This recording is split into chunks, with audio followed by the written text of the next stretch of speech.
Lalu pangeran dan putri menikah dan mereka hidup bahagia selamanya. Bercerita adalah cara yang tepat dan menyenangkan untuk memberitahu orang lain tentang sesuatu. Dan kita semua punya cerita untuk dibagikan dengan orang lain. Hari ini yang akan saya lakukan adalah menyampaikan cerita yang akan membantu orang belajar tentang bencana. Untuk menyampaikan cerita, kita perlu berpikir baik-baik tentang apa yang akan kita katakan. Ayo, coba kita berpikir bagaimana caranya. Pertama, katakan di mana cerita itu berlangsung dan siapa yang ada dalam cerita itu. Dan lalu, sampaikan ceritanya.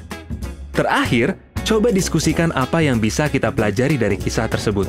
Baiklah, sebentar lagi saya akan meminta kalian untuk berpikir sebuah cerita mengenai bencana. Kamu bisa bekerja sendiri atau dengan orang lain. Kamu bisa menggambar, menulis catatan untuk membantu menceritakan kisahmu. Jadi, pertama, ayo kita coba bercerita agar lebih paham. Opik. Ini, aku sudah buat beberapa gambar untuk cerita. Aku cerita ya.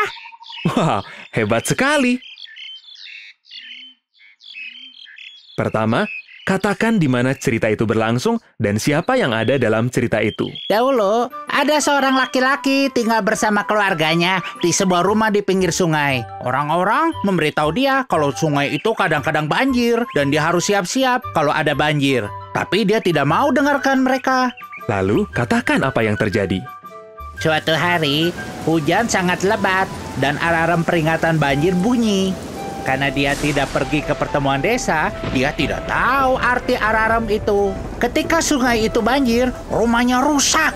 Lebih celaka lagi, keluarganya dalam bahaya karena dia tidak ada persiapan. Laki-laki itu sangat menyesal karena dia tidak mendengarkan, lalu pergi ke tetangganya untuk belajar bagaimana caranya terhindar dari banjir. Dia bangun lagi rumahnya dengan tiang-tiang sehingga berada di atas banjir. Dia bangun tembok untuk memperlambat banjir sehingga ada waktu untuk memastikan keluarganya selamat. Dia buat rencana jika terjadi hal yang buruk. Sekarang, ketika hujan, dia selalu perhatikan apakah alarm bunyi dan dia senang kalau tahu keluarganya selamat.